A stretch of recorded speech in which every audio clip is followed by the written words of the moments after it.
আমি ঐশ্বর্যকে না, বরং সিজদাকে আমার নাতি সারজিৎ মির্জার বউ করতে চাই। সিজদাই আমার সারজিদের বউ হলে হালিমা মঞ্জিলের পা রাখবে। কথাটা কর্ণগৃহে প্রবেশ করতেই চমকে ওঠে সিজদা। তার হাত পা অনবরত কাঁপতে থাকে, কপাল বিন্দু বিন্দু ঘামের সৃষ্টি হয়। সিজদা সন্দর্পণে কপালের ঘাম মুছে বিথি চৌধুরীর দিকে তাকিয়ে দেখে তিনি তার দিকে রক্তচক্ষু নিয়ে তাকিয়ে রয়েছে। যা দেখে কেঁপে ওঠে সিজদার জীর্ণ শীর্ণ বুক। সিজদা জানে আজকে তার কপালে শনি আছে। বিথি চৌধুরী বরাবর বলেছিল সে যেন কোনোভাবে পাত্রপক্ষের সামনে না যায়। সিজদাও ভেবেছিল এতে ভালোই হবে, এই সুযোগে সে কিছু সময় ঘুমিয়ে নিতে পারবে। তাই তো সিজদা তাড়াতাড়ি সব কাজকর্ম শেষ করে ঘুমাতে এসেছিল। তখনই ঐশ্বর্য এসে সিজদাকে বলল, বাহ, বাড়িতে এত কাজকর্ম রয়েছে আর তুই কি না এখানে আরাম করে ঘুমাচ্ছিস? কোনো কাজ বাকি নাই আপামনি, আমি সব কাজ কইরা আইছি। ম্যাডাম কইছে আমি যেন পোলাপক্ষে লোকেদের সামনে না যাই। সেই সকাল থেকে কাজ করতে করতে শরীরটা আর চলছে না, তার লাইগা ভাবলাম একটু চোখ দুইটারে বন্ধ কইরা পড়ে থাকি, তাহলেই ভাল লাগবো। আমি তো ইতিহাস জানতে চাইনি, তোকে আমার একটা কাজ করে দিতে হবে। কি কাজ আপামনি? কর না, আমি করে দিতেছি। মমো সব কথা আমার সাথে শেয়ার করে, কিন্তু বিয়ের ব্যাপারে সবটা বলতে চাচ্ছে না। বলছে যে এটা সারপ্রাইজ থাকবে। আরে বাবা, যার সাথে সংসার করব তার নামটা পর্যন্ত এখনও জানি না, শুধু শুনেছি ছেলে দেখতে অনেক হ্যান্ডসাম, চকলেট বয়। আমার আর তর্স হয়েছে না রে, বাইরে পাত্রপক্ষ এসে গিয়েছে, ছেলেও নিশ্চয় এসেছে। তুই আমার ফোনটা নিয়ে একটা ছবি তুলে দে প্লিজ সিজদা, প্লিজ। ঐশ্বর্যের আকুতি মিনতি দেখে সিজদা মনে মনে বলল, আপামনি আপনি এত ভালা কইরা আমার লগে কথা কইতেছেন, আমার তো বিশ্বাস হইতেছে না। সিজদা থেকে রেসপন্স না পেয়ে ঐশ্বর্য সিজদার কাঁধে হাত রেখে বলল, কী রে, এত কি ভাবছিস? ম্যাডাম যে পোলার পক্ষ লোকেদের সামনে যাইতে না কইছে। আরে কিছু হবে না, তুই যা, মমকে আমি ঠিকই ম্যানেজ করে নিব। আচ্ছা ঠিক আছে বলে সিজদা ফোন নিয়ে বেরিয়ে যায়, কিন্তু বাইরে গিয়ে জানতে পারে পাত্র আসেনি, তার পরিবারের সদস্যরা এসেছে। সিজদা কী মনে করে মাথায় ঘোমটা টেনে গাড়ির দিকে এগিয়ে গিয়ে তাদের সাথে মত বিনিময় করে। আর সেটাই ছিল তার সবচেয়ে বড় ভুল। এই ভুলের মাসুল স্বরূপ সিজদাকে হয়তো তার শেষ আশ্রয়স্থলটুকু হারাতে হতে ভাবতেই সিজদার অশ্রুসিক্ত হয়ে ওঠে।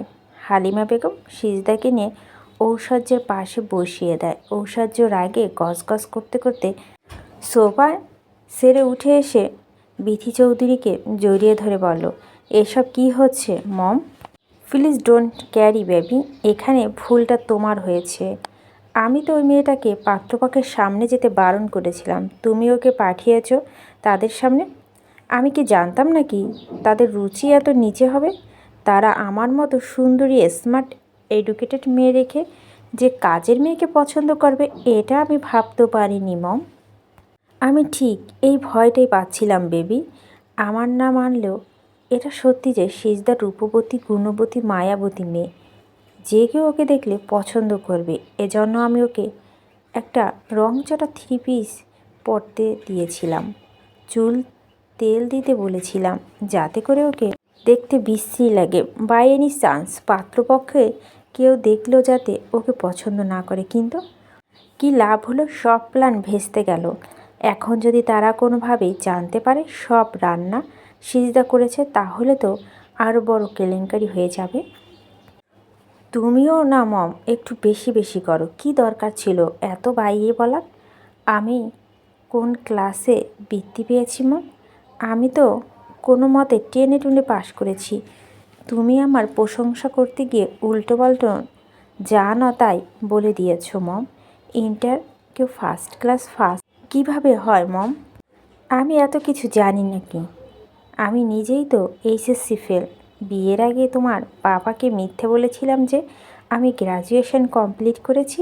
এখন কি হবে মম? আমার জায়গায় ওই কাজের মেয়েটা হালিমা মঞ্জুলে বউ হয়ে যাবে। ডোন্ট প্যানিক বেবি, আমি দেখছি কি করা যায়। কিচ্ছু হবে না মম। কিছুদিন আগে রাস্তায় ওই বুড়িটার সাথে আমার ঝামেলা হয়েছিল। বুড়ি নিশ্চয় আমাকে চিনতে পেরেছে।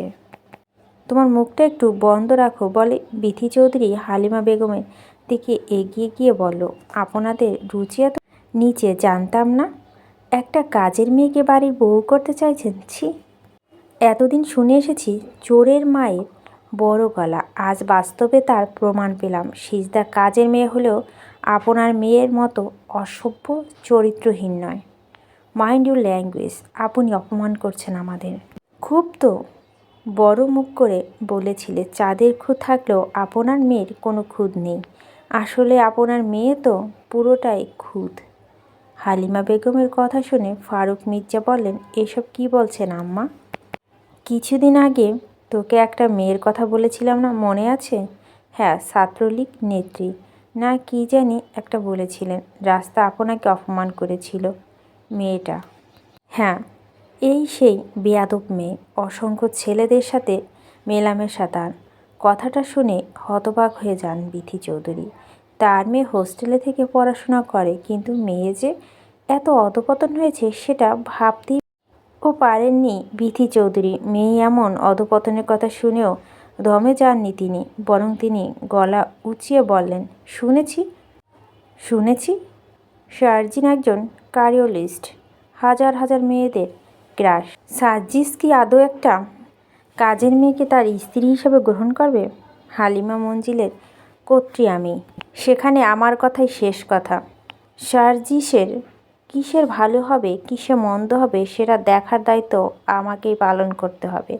তাছাড়া সার্জিসকে আমার থেকে ভালো কেউ চেনে না।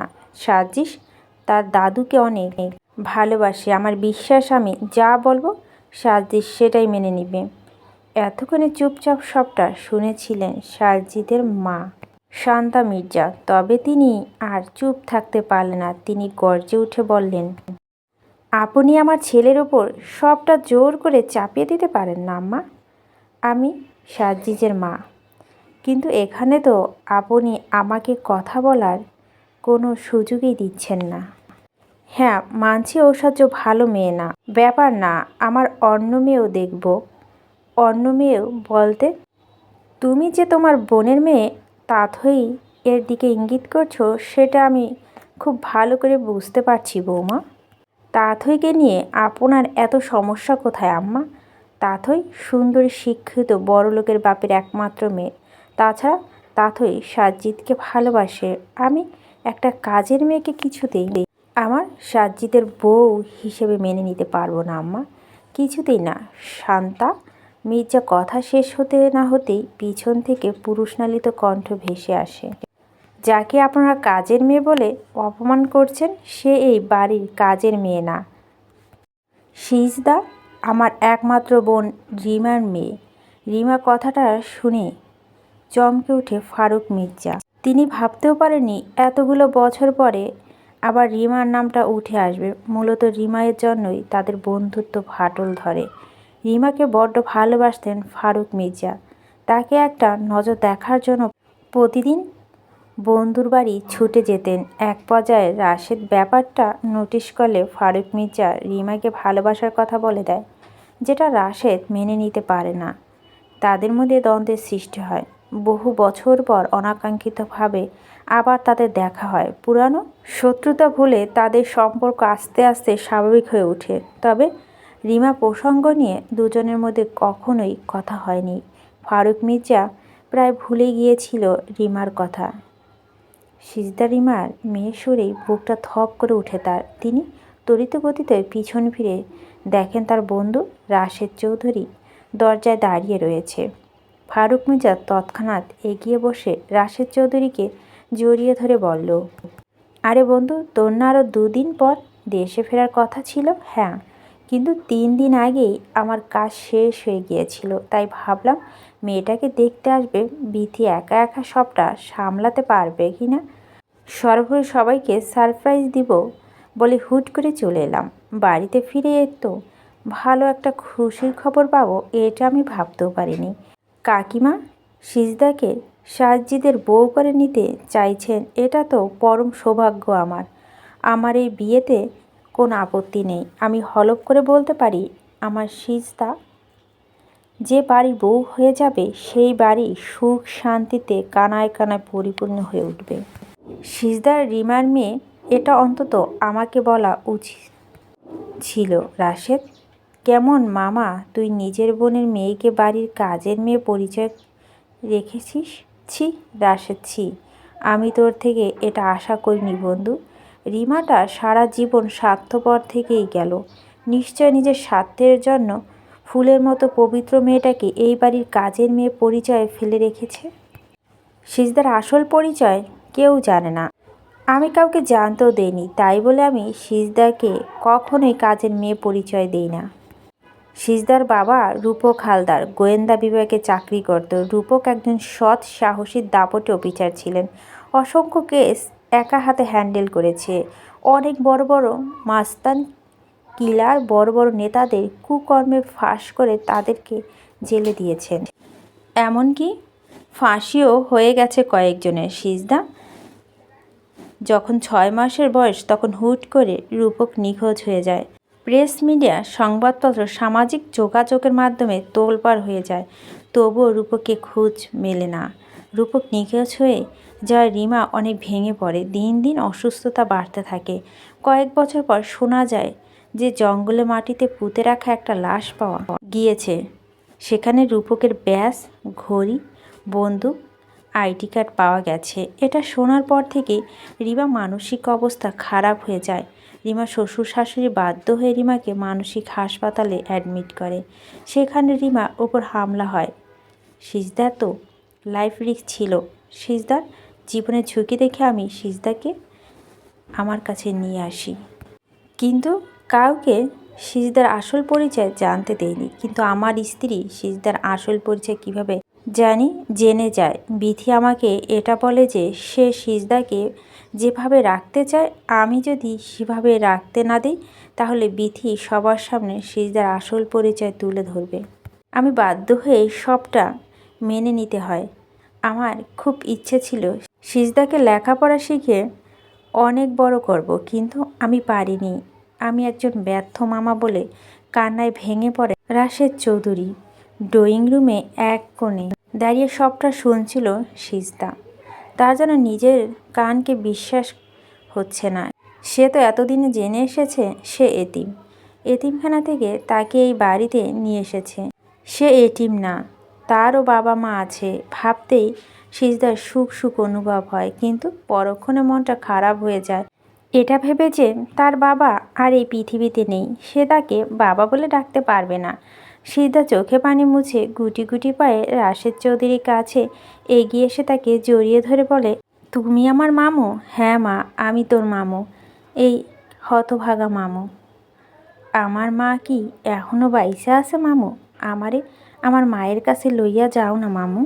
তোর মায়ের অবস্থা বেশি ভালো না রে মা। অপরিচিত কাউকে দেখলে অনেক উত্তেজিত হয়ে পড়ে, যার কারণে পূর্বে থেকেই আরও বেশি অসুস্থ হয়ে পড়ে। আমার মা কি আর ভালো হইবে না মামু? আমি কি আমার মারে মা কইয়া ডাকতে পারবো না?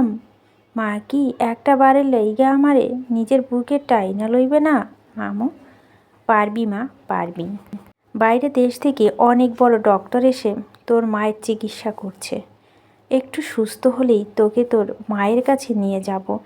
এখন আর কান্না করিস না মা, চোখের পানি মুছে নে, সবাই দেখছে তো। সিজদা রাশেদ চৌধুরীর বুক থেকে সরে এসে চোখের পানি মুছে নেয়। কিছু সময় কান্না করার জন্য চোখ মুখ কান লাল হয়ে গেছে। হালিমা বেগম সিজদার হাতে ধরে সোফায় বসিয়ে দিয়ে গহনার বক্স বের করে সিজদার গলায় মোটা চেনের হার, কানের দুল, হাতের বালা পরিয়ে সিজদার কপালে চুমু দিয়ে বলো, জীবনে অনেক সুখী হও। স্বামী সন্তান সংসার নিয়ে সারা জীবনে সুখে শান্তিতে থাকো এই কামনা করি। দূর থেকে এসব দৃশ্য দেখে রাগে ফসছে ঐশ্বর্য। সে নিজের রাগ কন্ট্রোল করতে না পেরে নিজের রুমে এসে জিনিসপত্র ভাঙচুর করে বলল, এত বড় বড় দামি দামি গহনা, উফ! আমি আর সহ্য করতে পারছি না। যেখানে আমার থাকার কথা ছিল সেখানে আমার বাড়ির কাজের মেয়ে এত বড় বাড়ি বউ হয়ে যাবে, না না, এটা আমি মেনে নিতে পারছি না। সার্জিস আমার, শুধু আমার। আমি এই বিয়েটা হতে দিব না, কিছুতেই না। সার্জিস সবেমাত্র হসপিটাল থেকে বেরিয়ে গাড়ির কাছে এসে এমন সময় তার ফোনে বেজে উঠল। ফোনের স্ক্রিনে বিউটিফুল লেডি নামটা জ্বলজ্বল করতে দেখে মুখে হাসি ফুটে ওঠে তার। সার্জিস তৎক্ষণাৎ কল রিসিভ করে সালাম দিয়ে বলল, হ্যালো মাই বিউটিফুল লেডি, তুমি কোথায় আছো দাদু? ভাই সবেমাত্র হসপিটাল থেকে বের হয়েছি। কেন, কিছু হয়েছে কি? হয়েছে তো অনেক কিছুই। তুমি আমাকে ভালোবাসো তো? তোমার যে খারাপ চাই না, এটা বিশ্বাস করো তো?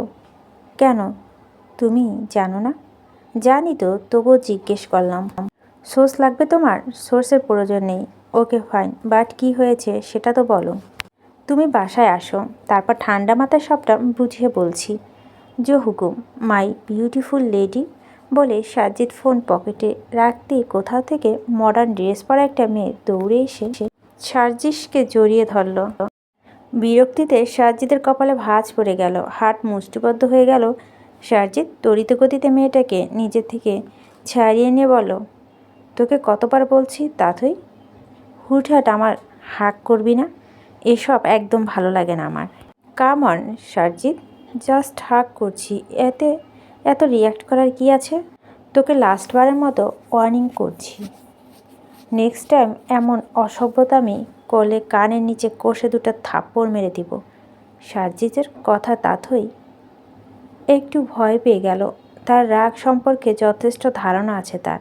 ভয় পেলেও সেটা সার্জিদের সামনে প্রকাশ করল না, বরং সার্জিদের কাছে কান এগিয়ে দিয়ে বলল, দাও না থাপ্পড়, তোমার হাতে থাপ্পড় কেন? তুমি যদি নিজের হাতে আমার কাছে বিষ তুলে দাও, আমি সেটাও অমৃত মনে করে খেয়ে নিব।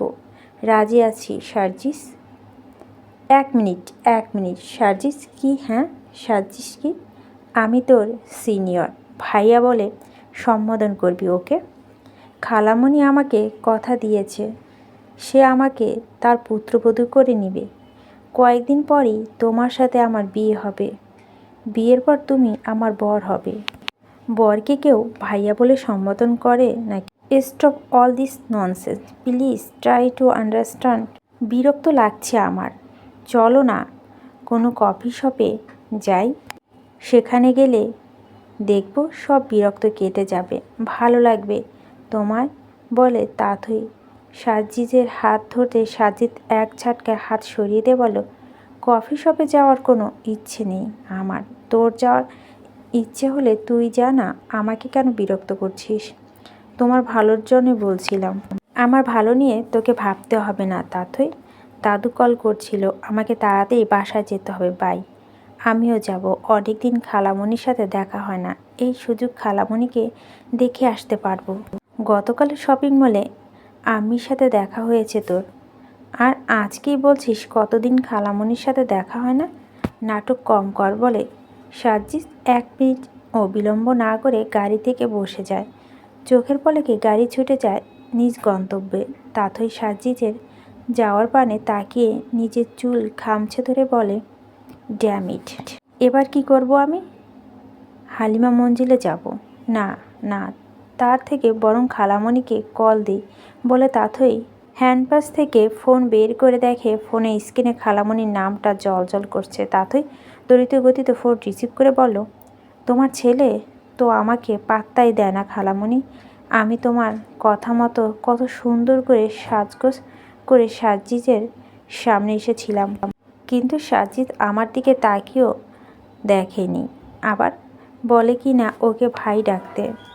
তোমাকে দিয়ে কিচ্ছু হবে না তাথই, তোমাকে বলছিলাম একটু একটু করে সাজিদের মনে নিজের জায়গা তৈরি করে নিতে, কিন্তু একটা কাজও তুমি ঠিক মতো করতে পারো না। এবার আর আমার করার কিছু নেই, সবটা আমার হাতের বাইরে চলে গিয়েছে। কেন, কি হয়েছে? সাজিদের বিয়ে ঠিক হয়ে গিয়েছে। হোয়াট? সাজিদের বিয়ে ঠিক হয়ে গিয়েছে আর তুমি সেটা দাঁড়িয়ে দাঁড়িয়ে দেখলে, কিছু বললে না? তুমি হয়তো ভুলে গিয়েছো আমি সাজিদের আপন মা না, সাজিদের দ্বিতীয় মা। দ্বিতীয় মায়ের জায়গা থেকে আমার যতটা চেষ্টা করার আমি করেছিলাম। তাছাড়াও সাজ্জিস আমাকে খুব একটা পছন্দ করে না, এজন্য তোমাকে বলেছিলাম তুমি সাজ্জিদের মনে জায়গা করে নাও, কিন্তু তুমি পারলে না। একটা কাজ করলে হয় না খালামণি? কী কাজ? সাজ্জিদের যে মেয়ের সাথে বিয়ে ঠিক হয়েছে তাকে রাস্তা থেকে সরিয়ে দিই, তাহলেই তো আমাদের পথ একদম ক্লিয়ার। তাথর কথা শুনে শান্তা মির্জা চোখের সামনে সিজদার মায়াবী মুখখানি ভেসে উঠল। এমন মায়াবী শান্ত মেয়েটার ক্ষতির কথা ভাবতে বুক কেঁপে উঠল তার। শান্তা মির্জা কর্কশ কণ্ঠে বলল, পাগল হয়ে গিয়েছো তুমি? সরি খালামণি, আসলে আমার মাথা ঠিক নেই। কি না কি বলতে ফেলেছি, তুমি কিছু মনে করো না, রাখছি আমি, বাই। ওকে বাই বলে শান্তা মির্জা ফোন রেখে দিয়ে মনে মনে বলল, সিজদা মেয়েটা দেখতে যেমন মিষ্টি তেমন ব্যবহারও মিষ্টি। সাজ্জিদের বউ হয়ে এলে মন্দ হবে না, দুজনকে খুব ভালো মানাবে। কিন্তু সমস্যা হলো মেয়েটা গাইয়া অশিক্ষিত। সাজ্জিদ কি আদৌ এই বিয়েটা করতে রাজি হবে? আল্লাহ তাআলা আমার দোয়া কবুল করেছে সিজদা। আমি রোজ নামাজ পড়ে দোয়া করতাম আল্লাহ তাআলা যেন তোরে একটু সুখের মুখ দেখায়। এত বড় একজন অফিসারের মাইয়া হইয়াও জীবনে তুই অপমান অবহেলা ছাড়া কিছুই পাসনি। বড় ম্যাডাম নিজের মাইয়ারে বড় বড় স্কুলে পড়াইছে, অথচ তোরে কাজের মাইয়া হালে এই বাড়িতে এক কোণে ফালাইয়া রাখছে। তার বড় বড় দোকানে গিয়া খাবার গিলছে আর তোরে বাসি খাবার খাইতে দিছে। তারা দামি দামি পোশাক পরছে আর তোরে তাদের পরা কাপড় পরতে দিছে। ভাইজানের কথা আর কি কমো, তার তো নিজের ব্যবসার কাজে বেশিরভাগ সময় বাইরেই থাউন লাগে। তার তো করার কিছুই ছিল না। তবে এখন তোর কষ্টের দিন শেষ রে মা। কত বড় বাড়ি তোর বিয়া হইব, তুই সুখে শান্তিতে সংসার করবি। এবারে আমি মরেও শান্তি পাবো রে মা। সালেহা বেগমের কথা শুনে সিজদা তাকে জড়িয়ে ধরে বলল, এভাবে কইছো কেন খালা? আমার মাথা চুল সমান আয়ুত হোক তোমার। তুমি আমার দ্বিতীয় মা। আমি মায়ের ভালোবাসা পাইনি, কিন্তু তোমার ভালোবাসা পাইছি। তোমার থেকে তোমার মুখের ভাষা শিখছি। আমার তোমার ভাষার কথা কইতে বেশি ভালো লাগে খালা। কিন্তু এখন আর এমন কইরা কথা কইও যাবে না। এখন তোরে স্মার্ট হইতে হইব। আমার কি মনে হচ্ছে জানো খালা, কি এই বিয়াটা হইব না। একজন শিক্ষিত বড়লোক পোলার কেন আমার মতো অশিক্ষিত কাজের মাইয়ারে বিয়া করব?